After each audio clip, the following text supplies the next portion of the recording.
Byways of Scottish Story. The Pagan Faith of Scotland.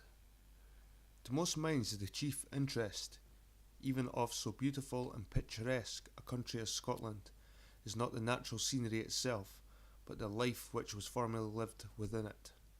Round feudal castle and grey moat hill and earthen camp, pedestrian pictures to himself, long past of strange and tragic meaning.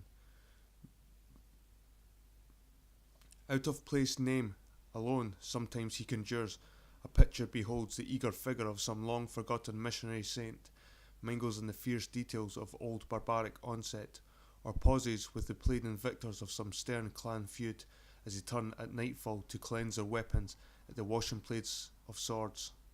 Every foot of the North Country keeps some memory of its own, crystallised in place name or tradition, and a slight effort of imagination only is needed to realise again the living drama of the past. Few, however, pause to consider how closely and by what familiar means the remote past links itself to the present hour.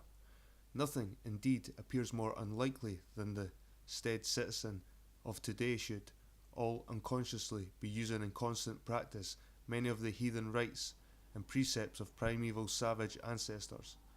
The fact, nevertheless, appears capable of clear proof, and a few instances may suggest to the most incredulous, not only that the past lives in the present, but that Scotland today is largely ruled by ancient pagan usage and belief.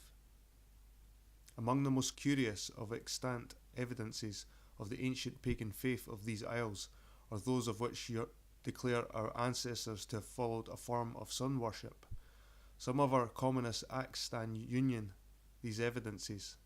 Not one person in 1,000, probably, who deals out a pack of playing cards reflects his method of doing so, forms a silent acknowledgement of the ancient worship of Baal.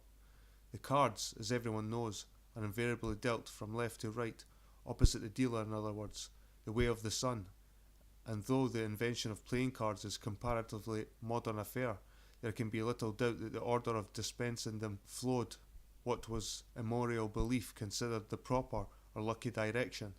The other way, from right to left, withershins, as the Scots word has it, has always been deemed unlucky, so in the well-known ballad, The Lowlands o' Holland, the lady, describing her lover's tragic fate, sings, "My love then, his bonny ship, gaed withershins about."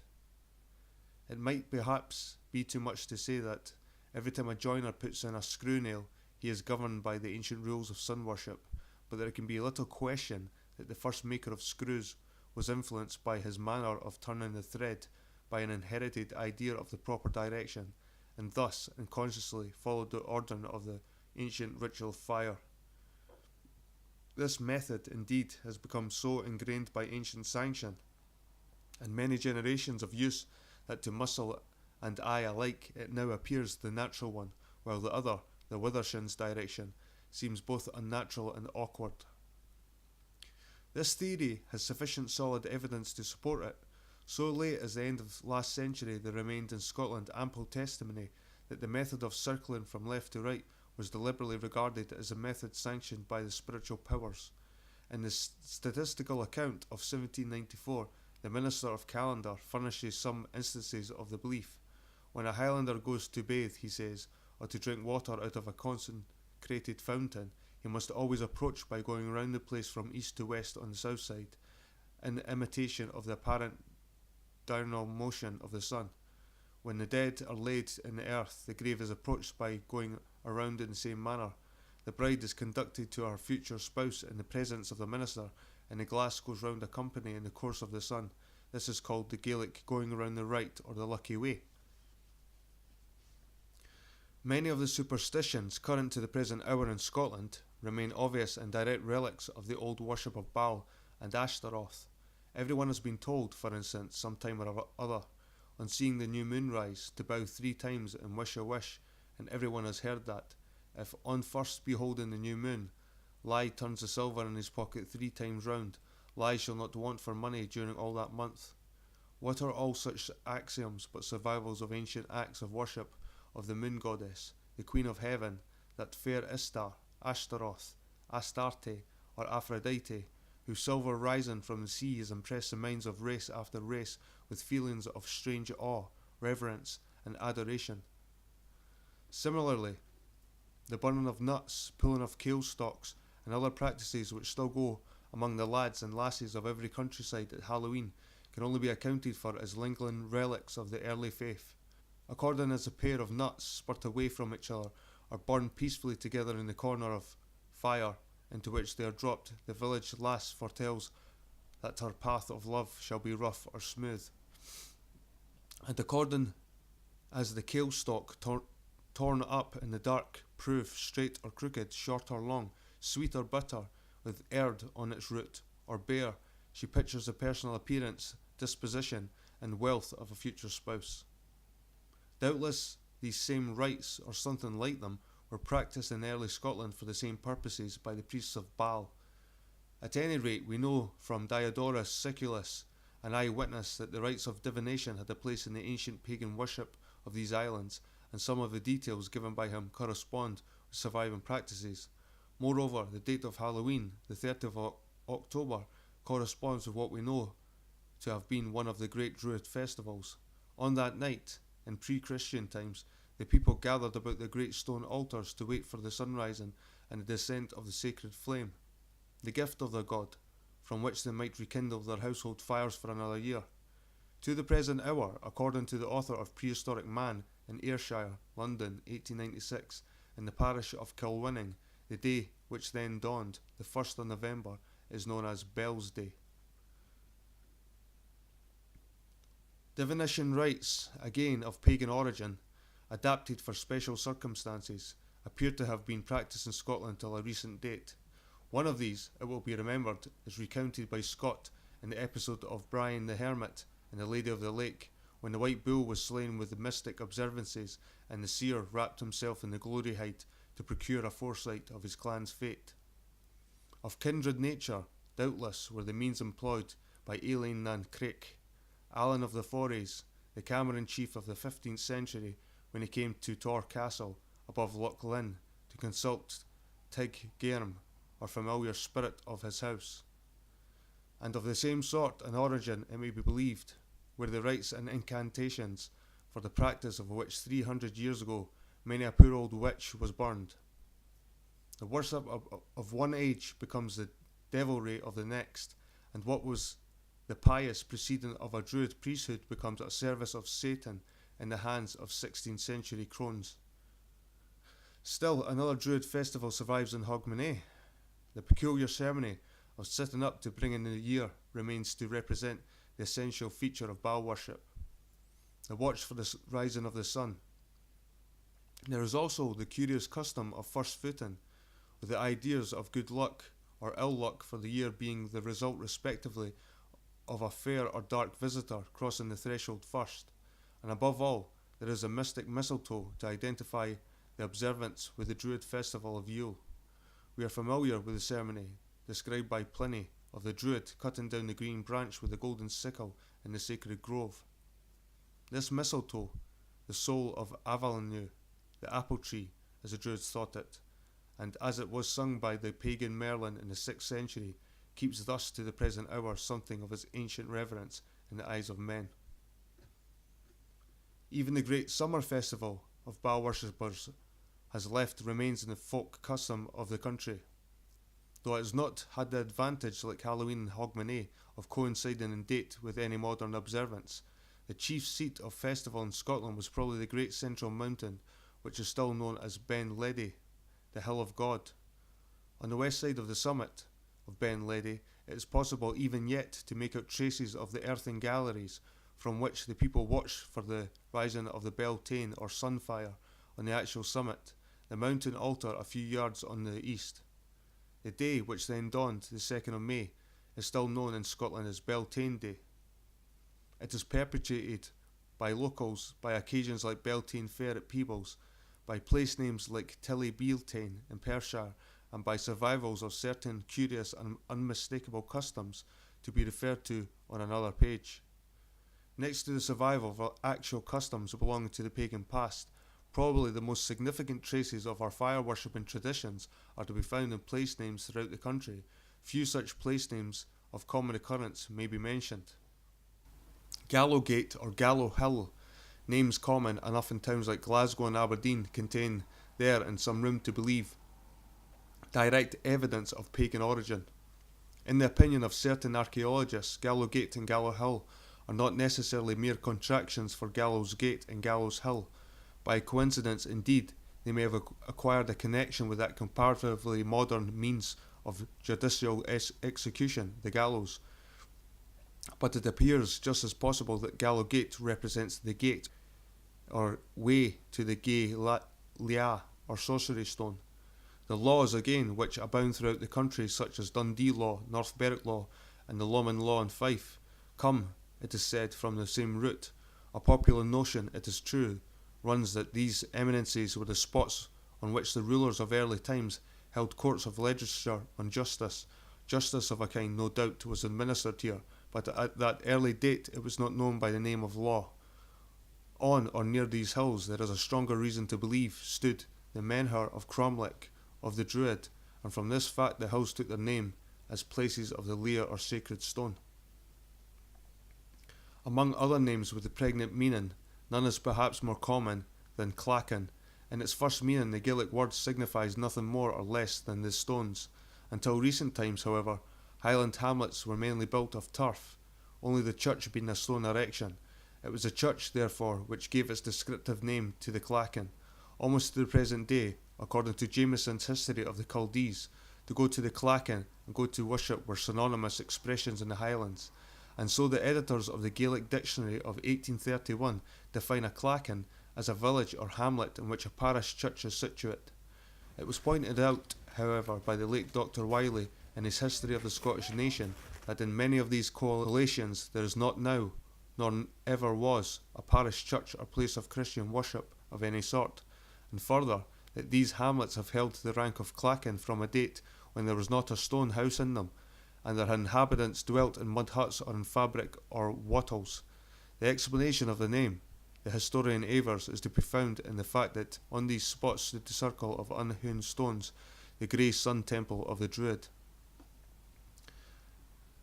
It is also possible to point as evidence of Druid survival to the various altanes, liatanes and liastanes, or stones of fire, which in such various corrupted forms as Alton, Hilton, Leighton and Liston exist in Scotland at the present day.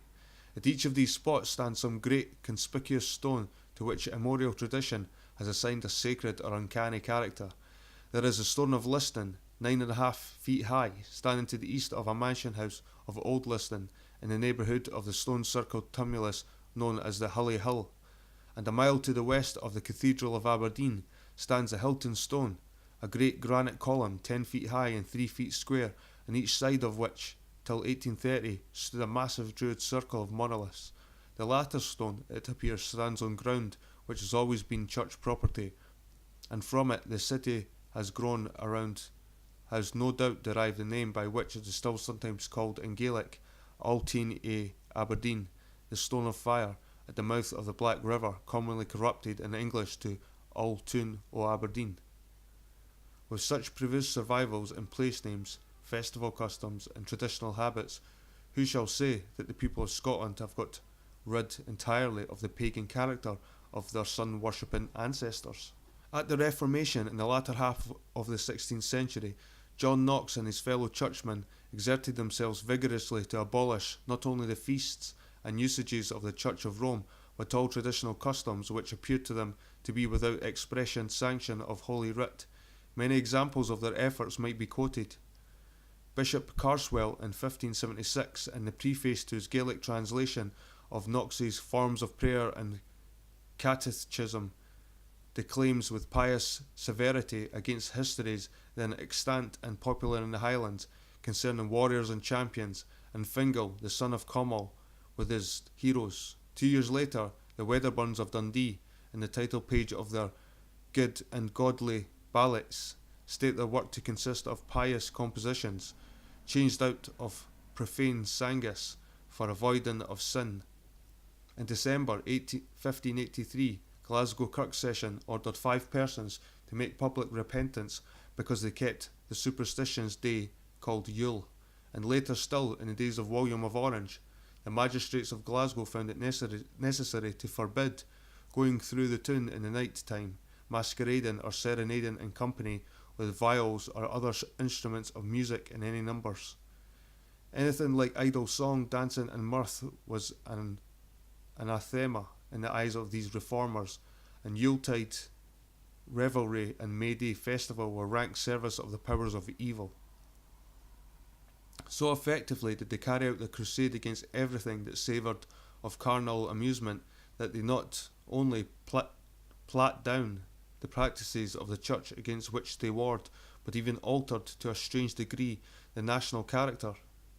Previous to that time, if we were to believe the ancient literature of the country, poetry like those of Froissart, Aeneas Sylvius, Pedro de Ayala, and the Complaint of Scotland, the people of this north country were a gay, light-hearted, amorous race. But by the efforts of John Knox and his followers in the 16th century, most of this was changed.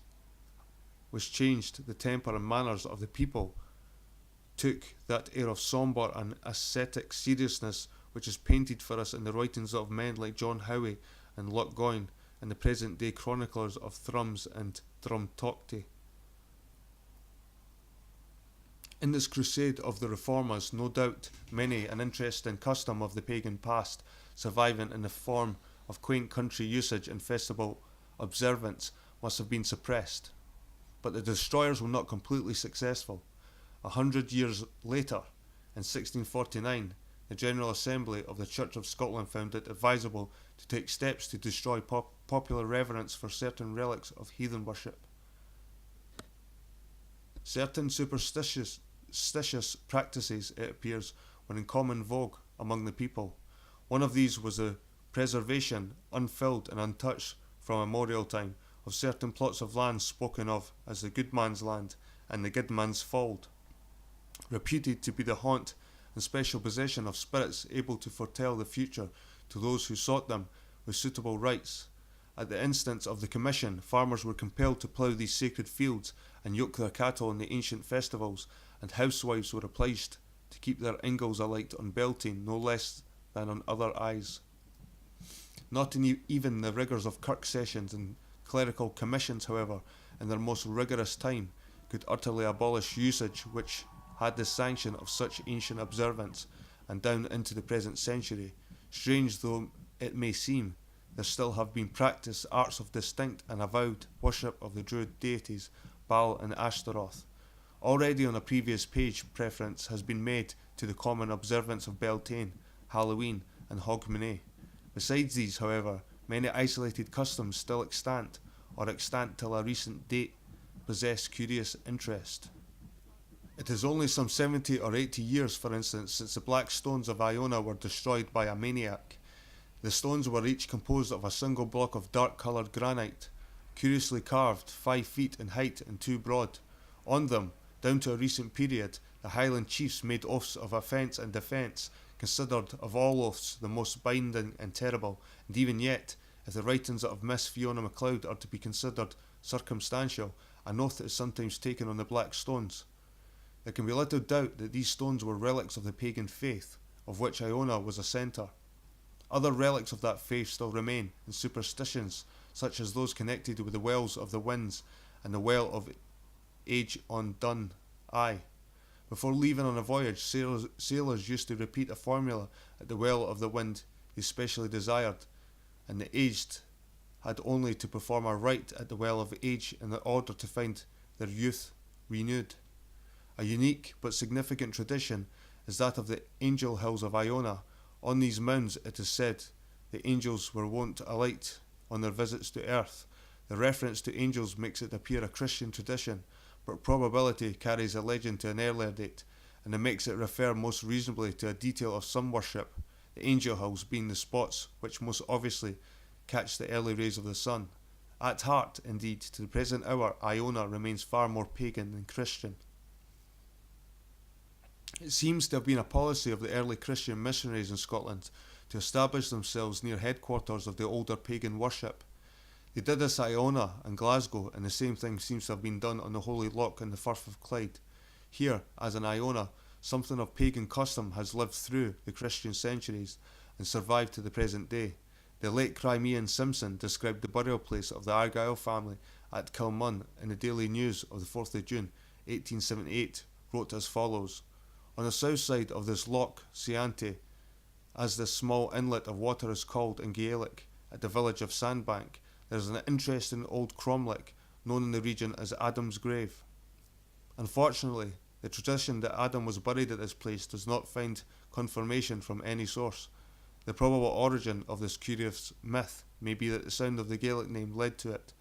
It is called Ardanadam.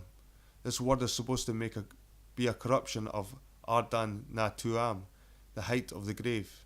Lovers come from all parts of Cowal to make their vows at this old shrine. The lady has to creep into the recess formed by the stones and hold the hand of the gentleman who stands at the entrance while he repeats in Gaelic a curious oath, and the spot is considered so sacred that a terrible fate is believed to befall anyone who should prove unfaithful to froth thus plighted." Till quite recently, before a ship set sail from the port of Gorick on the Clyde, the sailors thought it necessary to walk 7 times round a menhir on a point of land known as the Kempock Stane. But most striking, perhaps, of the pagan customs remembered in the country are those connected with the great summer festivals of the Druids. Particularly interesting is a custom practised within the last 100 years in the district of Menteith. It is described in the statistical account of Scotland upon the first day of May, says the writer, which is called Beltane or Beltane Day. All the boys in a township or hamlet meet on the moors. They cut a table in the green sod of a round figure by casting a trench in the ground of such circumference as to hold the whole company. They kindle a fire and dress a repast of eggs and milk in the consistence of a custard. They knead a cake of oatmeal, which is toasted at the embers against a stone. After the custard is eaten up, they divide the cake into so many portions, as similar as possible to one another in size and shape, as there are persons in the company. They daub one of these portions all over with charcoal until it be perfectly black. They put all the bits of cake into a bonnet. Every one, blindfold, draws out a portion. He who holds a bonnet is entitled to the last bit. Whoever draws the black bit is the devoted person who is to be sacrificed to Baal, whose favour they mean to implore in rendering the year productive in subsistence for man and beast. There is little doubt, continues the narrator, of these inhuman sacrifices have been once offered in this country as well as in the East, although they now pass from the act of sacrificing and only compel the devoted person to leap 3 times through the flames, with which act the ceremonies of this festival are closed. An account almost similar is given by an eyewitness, the Reverend Alexander Hislop of Arbroath in the Two Babylons, Edinburgh, 1862. In this case, the custom described was practised on Beltane Eve in the neighbourhood of Crieff. The exact location of the rite was a Druid circle, where the ceremony had probably taken place annually in unbroken succession from pagan times. Within the circle, it was the custom for a number of men and women to assemble. They light a fire in the centre, says the narrator. Each person puts a bit of oatcake in a shepherd's bonnet. They all sit down and draw a blindfold and a piece from the bonnet. One piece has been previously blackened, and whoever gets the piece has to jump through the fire in the centre of the circle and pay a forfeit. This is, in fact, the ancient worship of Baal. Formerly, the person on whom the lot fell was burned as a sacrifice. Now, passing through the fire represents the burning, and the payment of a forfeit redeems the victim. Still, another instance of the survival of Beltane observances is furnished by Dr. Eady in his well-known biblical cyclopedia. A town in Perthshire, he says, on the borders of the Scottish Highlands, is called Tilly Beltane, that is, the eminence or rising ground of the fire of Baal. An enclosed of 8 upright staves is made, where it is supposed the fire was kindled, and a well in the vicinity is held in great veneration. After drinking from it, the people pass around the temple 9 times in a procession in Ireland. Dr. Eady continues, Beltane is one of the festival days, and the fires are made early on the tops of hills, and all the cattle are made to pass through them. This is supposed to secure them from contagion and disease for that year. At Mucklin in Ayrshire, up almost to the present time, it may be added, there was an observance of this sort carried on. Again, in McLachlan's Early Scottish Church 1866, it is stated that there are places in Scotland where, within the memory of living man, the Táin Éigean, or forced fire, was lighted once a year by the rubbing of two pieces of wood together, while all fires in the neighbourhood were extinguished in order that they may be lighted anew from the sacred source. The festival character of Beltane Day in the country in the 16th century is commemorated in the opening lines of James V's famous poem. At Beltane quicken bodies boundness to Peebles to the play. The sport of Beltane indeed were celebrated at Peebles till a recent date, when a market was established known as Beltane Fair. It may be interesting here to note, for its similar character, that the 24th of June is still kept as a fire festival in several parts of Germany and in Denmark on St. John's Eve. The 23rd of June, fires are made to burn out the witches. Of the many interesting customs of obviously pagan origin still practised throughout Scotland at Halloween, something has already been said on the previous page, and they are not likely to be forgotten so long as Scotsmen delight in the poetic descriptions of burns. The common traditional observance of Hogmanay and the rites of Druid mistletoe have also been alluded to, but it may surprise some readers to know that the ancient Druid festival of Yule is still observed in more than one locality in Scotland, with something of the ancient ritual of fire. At a recent meeting of the anthropological section of the British Association, Mr. Lawrence Gomey referred to one typical instance of survival of fire custom. At Biggar in Lanarkshire, it appears, on the last day of the old year, the villagers used to collect a quantity of fuel. About 9 o'clock the heap was lighted, each person deeming it a duty to throw a faggot into the flames. The fire was kept alight till well into New Year's Day, and from it the villagers relit their own extinguished hearths. A still more interesting custom survives at Burghead on the coast of the Moray Firth. The burning of the clave, as the ceremony is called, was the subject some years ago of a striking picture by a Scottish artist, Mr. J. Lockhead, and a writer in the Illustrated London News on the 16th of February 1895, referring to the picture, now in the possession of Sir Hugh Young of Burghead, described the observances as follows. The burning of the clave is a mysterious ceremony of which the origin is absolutely lost in the night of prehistoric tradition. Similar rites are said to be celebrated in the remote parts of Russia and even in Brittany, but how far they coincide with those still observed at Burghead cannot be determined. The ceremony has been referred to a Roman, a Scandinavian, and even to a Druidical origin, while others insist that it is a survival of the worship of Baal, which, as well known, was practised among the Gauls down to comparatively recent times. The last night of the year, Old Style, is the anniversary of custom. A huge tar barrel is carried up to the old fortifications, which are of unknown antiquity, Roman or Cyclopean. The tar barrel is there sawn into two unequal halves. The larger half and a small herring barrel are then broken up and placed inside the smaller half, with an abundance of tar, and become known as the clave. This is now fixed upon a prop about 5 feet long by means of an iron nail, driven home by a smooth stone, for no hammer is allowed to be used. When all is completed, the contents of the filled clave are set on fire with a burning peat, nothing sulphureous being permitted to approach. Formerly the clave was carried around every vessel in the harbour, and a handful of grain thrown in each boat. This is now abandoned, and the burning clave is borne down to the town, to the junction of its two principal streets, followed by cheering crowds of Burgheadians who vie with each other in plucking burning brands from the mass, the possession of such a token being a sure safeguard against ill luck.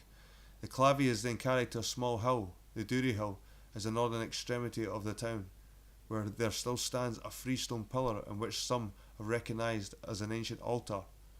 In a socket in this altar as the clave is set, fresh fuel is added, and when half burnt out the clave is lifted from the socket and thrown down the western slope of the hill. The blazing embers are followed by the excited crowd and speedily gathered as charms are scattered to the winds for luck. It should be added that only those youths who claim descent from the original inhabitants of the village are allowed to take part in the ceremony. This striking custom may, as some hold, be the remnant of a Viking signal, or it may be the memorial of ancient witch burnings, like the memorials of witch burnings of Dornoch, or the burning of the Braham seer at Channery Point in the Black Isle, both not far away. But the carrying home of the burning brands, as well as the date of the observances, seems to point to an origin in fire worship. In his paper, read before the anthropological section of the British Association, Mr. Lawrence Gomey declared the ceremony a distinct survival of sun worship. No doubt it might be possible to gather from different districts of the country many other lingering instances such as rites, but enough has probably been said to suggest to what a surprising extent, notwithstanding the lapse of ages and the destroyed processes of newer faiths, the inhabitants of Scotland remain true to the teaching of ancient priests of Baal. Besides the evidences of ancient Baal worship to be found in existing Scotland customs, there are witnesses of another sort of impressive, as they are silent and time-worn.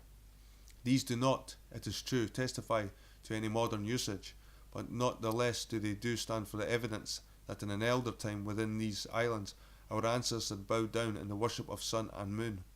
In every district of Britain these memorials are to be found, but nowhere, perhaps because of the wilder nature of the country, so numerously as among the moors and mountains of Scotland. Staines in Orkney and Stonehenge and Avebury in England remain at once the greatest and best known of the monuments, but after these the menhirs, cairns, cromlechs and stone circles to be found on every moor of the north from Yarrow and Arran to Aberdeen and Isle of Lewis remain probably the most striking examples. Century after century these strange memorials have been the subject of awe and speculation, the centre of local superstitions and fountainhead of uncanny beliefs. It is only within recent years that their true meaning and purpose have been in part made out. The remains, for instance, at Tormore and in other parts of the island of Arran were only explored by the late Dr. Bryce in 1863. The results of his examinations are given in his book on Arran, written for the first visit of the British Association to the island in that year. Some of the tumuli and cairns of the Arran moors were also explored by the late Dr. Haitley Waddell, his discoveries being detailed in his interesting volume on Ossian and the Clyde. By the excavations of both these enthusiastic antiquarians, it was first shown that Arran, cairns and circles alike were, for one thing, the burying places of the dead, from the lie of the remains deposited within them in a direction uniformly north and south.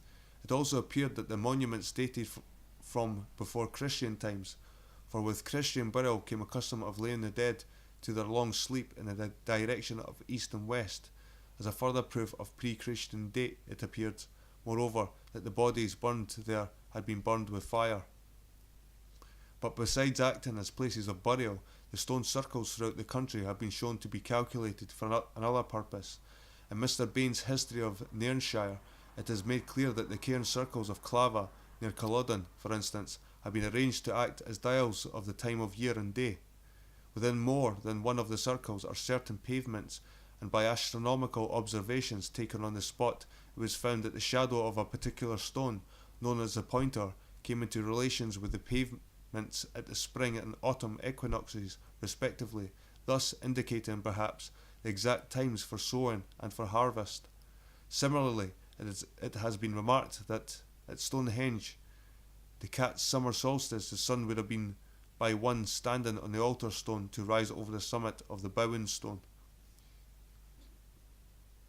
About the Clava cairns, however, a more suggestive thing has yet to be told.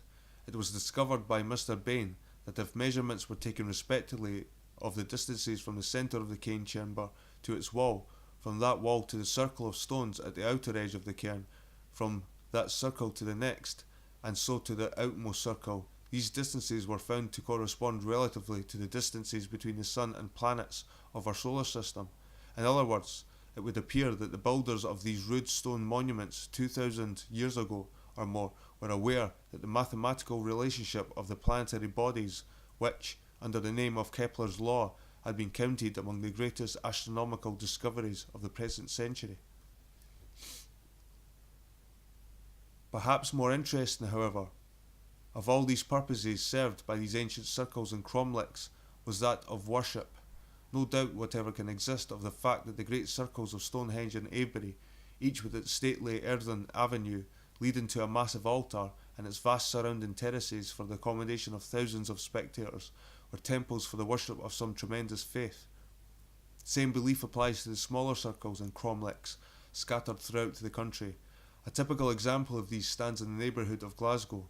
It lies a few miles to the north of the city, on Craigmadie Moor, and though it has never received very much attention from archaeologists, it must be considered one of the most impressive and suggestive monuments of prehistoric times which may have been preserved to us. It was the subject of a paper read before the Glasgow Archaeological Society in 1867 and has recently been subject of some correspondence in newspaper columns. The Old Wife's Lifts, as it is locally called, consists of 3 immense stones, 2 of wedge shape lying on the ground, and the third, the largest of the 3, measuring 18 feet by 11 by 7, laid table-wise on the top.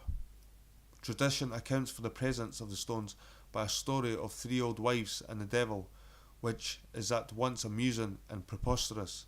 But the name of the cromlech itself, Craigmadie, the Rock of God, tells an unmistakable history, and no one can look at the huge memorial in its banked and terraced theatre of the moors without recognising at once an altar of the hoary past.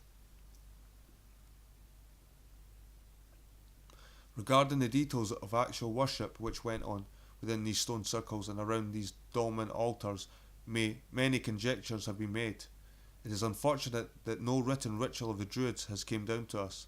Toland, in his history of the mysterious priesthood, states that they left many writings, but whether or not Toland was himself acquainted with any of these in Ireland in his time, it does not appear that any now exist, except, perhaps, the curious Oghams or Oghams, whose decipherment remains to the present day one of the chief puzzles of archaeologists. Caesar explicitly states that the Druids did not think it right to commit their knowledge to writing. This rule, he says, they made for 2 reasons. First, because they did not wish their knowledge to become common property, and secondly, because they feared that if written records were trusted to the powers of memory, would be less cultivated. Nevertheless, something more than mere conjecture remains to throw light upon the Druid worship. To begin with, the circular shape of the worshipping places is enough to suggest that there were shots for the worship of the sun and moon, but the stones themselves have a further tale to tell, which is clear that it is startling. Although Cairn and Cromlech and Menhir contain no writing which it has yet been found possible to interpret, they present cities by which it seems possible to attach to them a literature which makes their story clear enough. There is reason to believe that many poems of the Gael or Irish Scot extant at the present day are actual relics of Druid times. A single point of evidence brings this hypothesis vividly home. Whenever in one of these old poems a hero is about to die, he calls for his deer's horn. The meaning of this demand was a mystery even to the repeaters of the Gaelic poems themselves down to the end of the last century. The verses conveying the demand had remained, by force of tradition and rhythm, in the poems, but the early rite of which they recorded the observance had passed from memory. In 1764, however, Macpherson of Benkar, in excavating 2 tumuli near the church of Alves in Badenoch, found in them human remains, and with these, lying at right angles above them, a red deer's horn. Highland Society's report on Ossian, 1805. Dr. Bryce also, unconscious of the bearing of his discovery, has left it on record within the cysts opened by him in Arran in 1863. He found flint weapons, urns, human remains, and portions of deer's horns. The conclusion is obvious. Within these stone circles in Arran and these tumuli in Badenoch, buried and forgotten for 2,000 years, lay the sole explanation to certain allusions in the poetry. It seems reasonable to conclude, therefore, that the poetry was made by the people who worshipped and who buried their dead within these mossy shrines. Now, whatever may be thought of the poems of Ossian in the form in which some of them were given to the world by James Macpherson, there exists no doubt whatever that even Macpherson's versions had an authentic basis, and no suspicion of any kind is attached to the authenticity of other collections of Gaelic poetry which are in existence. Among such collections may be mentioned the 12th century Book of Leinster, the 16th century Dean of Lismore's book, the Sean Dana of Dr. Smith of Campbelltown, and the collections of the late Dr. Cameron of Brodick. Again, it is a matter of history set forth in the early records like the writing of Gildas and Nennius and the Annals Cambrai that the supremacy of the pagan faith of the country was finally overturned at the great battle of Arthuret near Carlisle in the year 573. Among the survivors of the vanquished faction in that battle, we are told authentically, was a prince and bard Merlin, escaping to the Caledonian forest. About the springs of Ettrick and Tweed, he put into verse his lament for the fallen faith. Much of his poetry is preserved to the present day. It is to be found translated in Skene's 4 Ancient Books of Wales. His Avalenu, or Songs of the Apple Tree, indeed may be looked on as the swan song of Druidism. Here, to go no further, appears ample material for our purpose. In the Song of Ossian and Merlin is to be found authentic light upon the mind and manners, the deeds and memories of the people who worshipped at Tormore and on Craigmadie Moor, at Stonehenge in Avebury, at Staines in Orkney, and at Dreux in France. Of these people, our ancestors, we of the present hour still name the first days of the week Sunday, Moonday, inherit in blood and custom more than is dreamt of in the general philosophy. But most striking of all is the information arrived at by another clue. Within recent years, it has been remarked by the discovery in the East that the monuments of prehistoric Scotland find an exact counterpart in remains extant on the Syrian and Assyrian hills. One district in particular has been noted by workers under the Palestine Exploration Fund as rich in these memorials. It lies opposite Jericho and on the east of the Jordan, just before the river falls into the Dead Sea. There, round the sides of Mount Nebo, have been found hundreds of dolmens and stone circles, exactly similar in character to the stone circles of Arran and the dolmen on the Craigmadie Moor. The inference seems inevitable. These rude temples and altars in both countries were the places of worship of believers in the same faith. But that faith and its rites exactly where there remains a whole literature to describe. Baal, Bel, Belus, the sun, the Lord of Heaven, is well known to have been worshipped with fire and sacrifice by ancient peoples of Carthagena, Phoenicia, Babylon, Assyria, and others. The name is incorporated in such cognomens as Hannibal, Jezebel, the modern Isabel, Belshazzar, and Beelzebub, in the same way as the Jewish Jah or Jehovah appears in names like Elijah and Isaiah. Hardly less an object of worship was the moon goddess, the Queen of Heaven, known by different races under the names of Ashtaroth, Istar, Astarte, and Aphrodite. Only the other day an inscribed stone of Nabonidus, last of the Babylonian kings, discovered in the neighbourhood of Babylon by Peri Victor Scheele, was found to relate the destruction and restoration of the temple of Istar of Erech, a golden shrine supported by 7 lions, in the year 604 BC. Upon the nature of the rites with which these gods were worshipped in the East, illumination is thrown by many Bible reference. Of about the date of the restoration of the temple of Istar mentioned above is the impassioned lamentation of Ezekiel over the Phoenician king. Thou wast in Eden, the garden of God. Thou hast walked up and down in the midst of the stones of fire. There is also the memorable description of the scene on Carmel, 1 Kings 26, when Elijah challenged the priests of Baal to show the power of their God, and they took the bullock which was given them, and they dressed it, and called on the name of Baal, saying, O Baal, hear us. And they leaped about the altar which was made, and they cried aloud, and cut themselves after a manner with knives and lances, till the blood gushed out upon them. Not less interesting is the description given in Numbers It is believed to have been about the year 1452 BC when the occasion of the narrative befell. The children of Israel were approaching the end of their desert wanderings. Amorites and Ammonites had been defeated by the strange dark people from the wilderness, and Og, king of Bashan, had been overthrown and slain. The wandering tribes were encamped at last on the narrow plain by Jordan.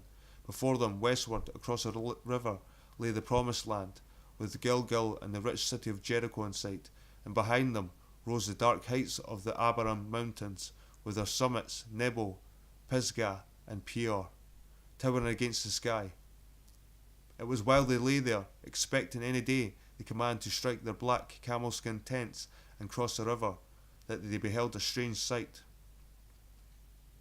High on the mountainside above them, 3 separate times in the dusk of dawn, they beheld the summits circled with a coronet of fire.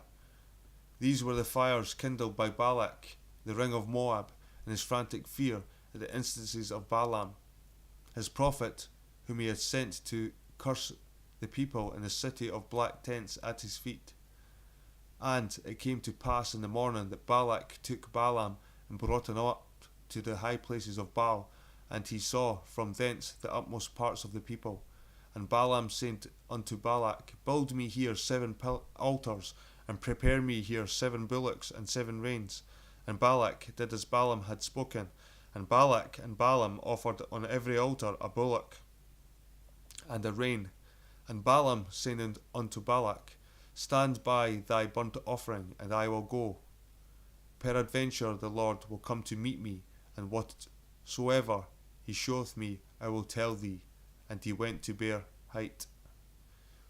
In Eilton's Origin of English History, 3 separate allusions are quoted from the account of a voyage by Pythias the Carthaginian about the year 350 BC.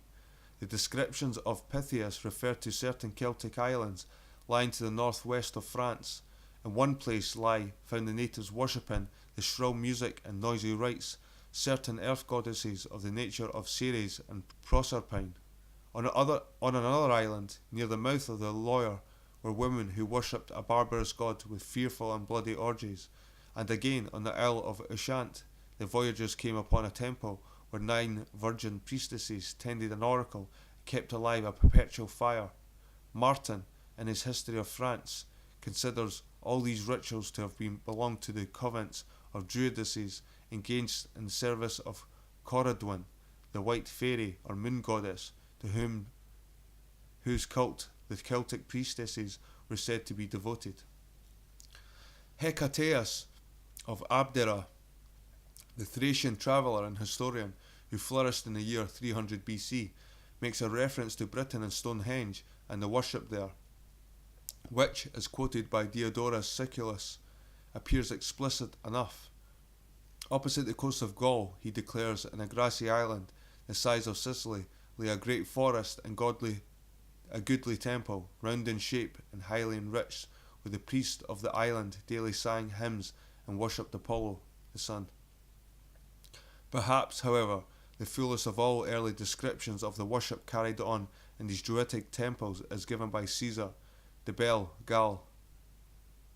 In many communities of these people, he says, in their sacred places are to be seen raised sacrificial mounds.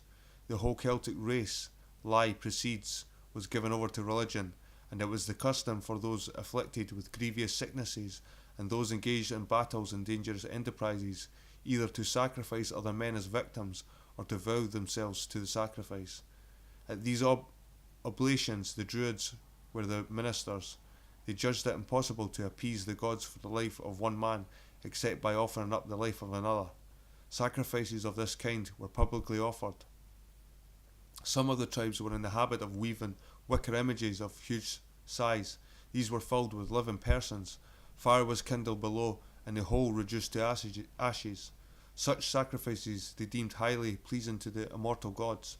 The sacrifices were generally persons taken in the acts of murder or theft, but when those proved scarce, they even made use of innocent people. The Druids, Caesar further declares, worship many gods, in each of whom finds a likeness to some god of Rome, Mercury, Jupiter, Apollo, Minerva, or Mars. The priests acted both as the judges and the teachers of the people. Among other doctrines, they taught that the souls of men did not perish, but passed at death from one body to another, a belief which spurred the warriors to the greatest bravery and brought them to scorn the terrors of death. To the young, the historian adds, they taught many things besides concerning the stars and their movements, the universe and the size of worlds, natural history, and the strength and the powers of the immortal gods. A few years later, then, Caesar, Diodorus Siculus, a historian who is said to have visited personally every place Lie describes, throws further light on the subject. In his history, he details how the priests of the north practiced the arts of divination. They watched the entrails of sacrifices for signs of good or ill fortune to the offerers, studied for similar purposes the flight of birds, the cry of fowls, the fall of lots, the look of growing things, and the appearance of storms and comets, and decided the actions of chiefs on great occasions by the contortions of a man slain at a single blow. Bibliotheca Historica. Pomponius Mela, also the Spanish geographer who flourished about the year of the Christian era, has left some notice of the matter. The Celtic priests, he declares, de situ orbis, taught one thing above all, that the soul of man is immortal, and has a life beyond the grave. Their motive for this teaching, he states, was that the people might be bolder in war, but the motive must have been a deeper root than this, for he adds that when they burned their dead, they buried along with the ashes the notes of affair and accounts of monies owed to the deceased, in order that in the next world they might exact their dues. 3/4 of a century later, still occur the accounts of Tacitus and the elder Pliny. Tacitus probably visited the north in the conquering train of his father-in-law Agricola and witnessed the great battle at the foot of the Grampians, which he describes. He states, Germanica, that the gods of these northern tribes were not confined within buildings or represented by images in human form, but were of a spiritual nature, beheld only by spiritual eyes of the worshippers who devoted to them, and called by their names certain groves and sacred places.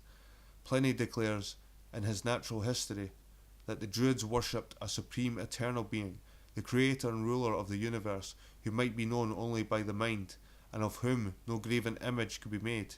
He adds later that the people of Britain in this time were greatly given to the arts of divination, practicing them with much solemnity and religious ceremonial. And among their rites he describes the cutting down of the mistletoe, sacerdos, candida, veste cultus, arborum scandit, demetit. From such reference a good deal is to be gathered regarding the ceremonies which were engaged in round the stone memorials still standing on our moors.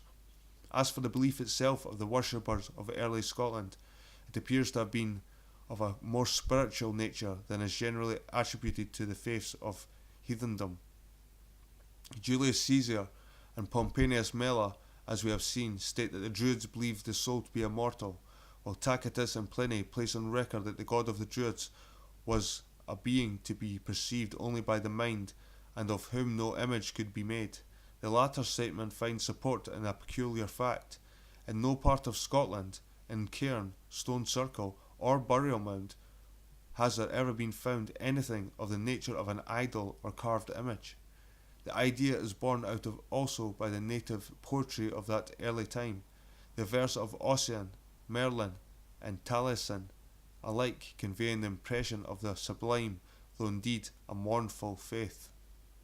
One other point of possible significance may be noted. In the building of the Temple of Solomon, we read, no sound of an iron tool was heard. No explanation of the rule is given, but it seems just possible that the Jews copied it, or had it forced upon them by some religious custom of the nations among whom they dwelt. The architect of Solomon's temple, it will be remembered, was a Phoenician and a fire worshipper. It seems to have been a Phoenician rule to hew their temple stones at a distance.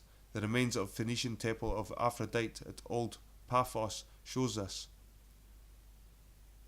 See Professor Dreyer's Gods in Greece, pages 306-307. Now, the stone temples upon our moors would seem to have been raised under similar conditions. Their rugged outlines bear no sign that they have been ever touched by mallet or chisel. Whatever its value, the theory receives some support from the rule observed at the ceremony of the burning the clavey at Burghead, described on a previous page, that no iron hammer must be used in the proceedings. Suggestions are not wanting on which a theory might be based that the pagan faith of Scotland was one of the earliest of all known beliefs. The mistletoe, one of its symbols, renders sacred the groves of oak on which it grew. Now we find in the earliest records of other religions the oak grove appearing as already a sacred spot. Abraham and the Jewish patriarchs worshipped in groves of oak. The sanctuary was set under an oak, and the angel of the Lord appeared to Gideon under an oak. Jove, again, was born under an oak and uttered his oracles out of one, while Hercules planted a sacred grove, and the nymph Egeria gave her counsels to Numa in a wood. Perpetual fire, too, was adopted by many religions, probably from the primeval faith, as a sacred sign. The fire shall be ever burning upon the altar, it shall never go out, and the Vestal Virgins of Rome, we remember, tending an undying fire. Baal worship appears to have been practiced in Scotland down to the time when Christianity was introduced in the 4th century. The lives of the early saints bear plentiful testimony to the fact. Indeed, as has already been remarked, Columba planted his church expressly to compete with the pagan faith in the faith's holiest place, Iona. St. Munn founded his church on the shore of what was a holy loch before his time, and Kentigern set up his cell at Glasgow to counteract the worship at the neighbouring great pagan temple on Craigmadie Moor. We find, too, that after the manner of all the apostles, the early Christian missionaries found it necessary to discredit the machinery of the older faith. They invented the legend that the mistletoe, for having supplied the wood for the cross, was degraded from a tree to a parasite, and we have the historical testimony already referred to that the supremacy of the pagan faith was only finally destroyed at the Battle of Arthuret in 573. From all this, what is to be gathered?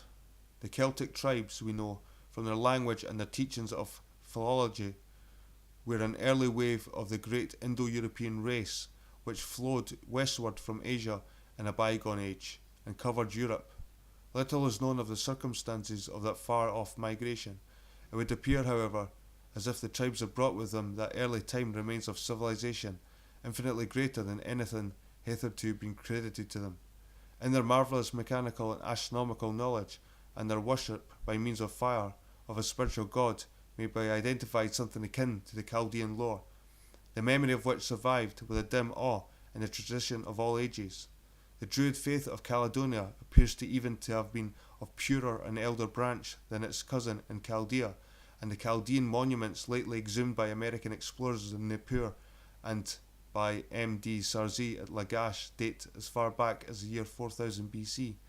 It would almost seem, indeed, as if the worship practiced around these menhirs, cromlechs and circles of Scotland, worship of which fragments remain in the practice of all of us to the present day, were a remnant of some primeval knowledge owned by the earliest fathers of our race on the Shinar plain.